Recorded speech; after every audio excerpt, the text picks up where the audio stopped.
Um, okay, so I've made a lot of improvements, and including one that I'm really happy with. I don't know why I like it so much. Um, First, as you can see, I added mana, um, or like a mana display to like a just a rudimentary way of showing how much things cost. Also, my controller has to be plugged in directly because something happened to the wireless receivers, so my thing is basically destroyed. First of all, the missile. I made it so it's not slow anymore, improved particles a little bit. I also changed it so the particles don't rotate with the way, like if you go back to the old video, I made it so you'll see that the particles rotate with the face of the camera. Now they stick to where they're being shot out at.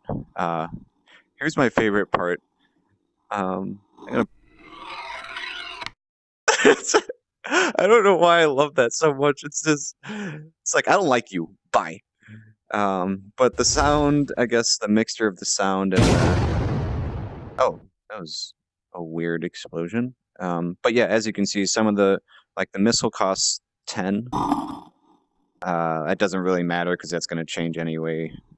It's not going to always be text. It's going to actually be kind of like a sphere, like these balls in the room that kind of like Diablo 2, if anybody's played it. That like once you use it, it goes down. But yeah, it makes it okay. But also like in case I wanted to.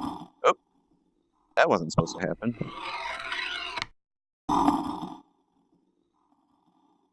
Oh, I think I know what I did. Okay, well I'll fix that. But basically, when I do that, it's supposed to create a cube for me to use. But yeah, this makes it a little bit harder to control. So I also don't think I want to make a missile like this to actually affect the player, like do any damage. More so like if there's an object that's holding up, or if there's like a rope that's holding up an object, you can aim it and make it hit the rope. Also, I made it so the sound gets louder as it gets closer, but you can aim it so it hits the rope and drops down, or that object that's the rope is holding drops down, and it can hit a player.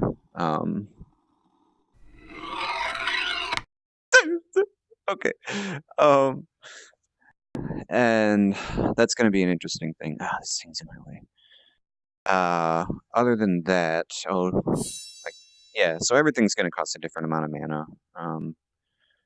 Other than that, those are the big changes that I did. Oh, and I changed the model, just so it doesn't, I just didn't like looking at the controller. It looks a little silly, I guess, right now, because it's just a sphere, but you can also see in the camera I have in the bottom left, you can see that I've got a head and body too that kind of follows. Like if I turn my head, it should rotate the body too. That's going to change. It's going to be a little more realistic because people's bodies don't like float like that. But other than that, I think that's about it. Oh, the only thing one of the things I know I need to fix is got this thing. If I point it towards me, create a shield at the right time, it does that, and that's not supposed to happen. It should just like the shield should just blast it. But I was able to do that with the fireball, so that's not going to be hard to fix. Yeah, that is it. You can see if I create a missile and then teleport over here, it just follows wherever the thing is currently pointing. So it'll be easy for a player to create a missile and then they can teleport if they need to get behind something or if they need to. One thing that'll be fun to do is you can like point towards a certain point on the map and then aim down right away and you can bring it, like it'll bring it backwards. So like if somebody's hiding behind a wall, or you can point towards a certain point on the map and then point around a wall, and it'll go around it. So yeah, this is kind of my favorite spell that I've made so far. And I'm just gonna do this one more time. Okay. And that is it for now.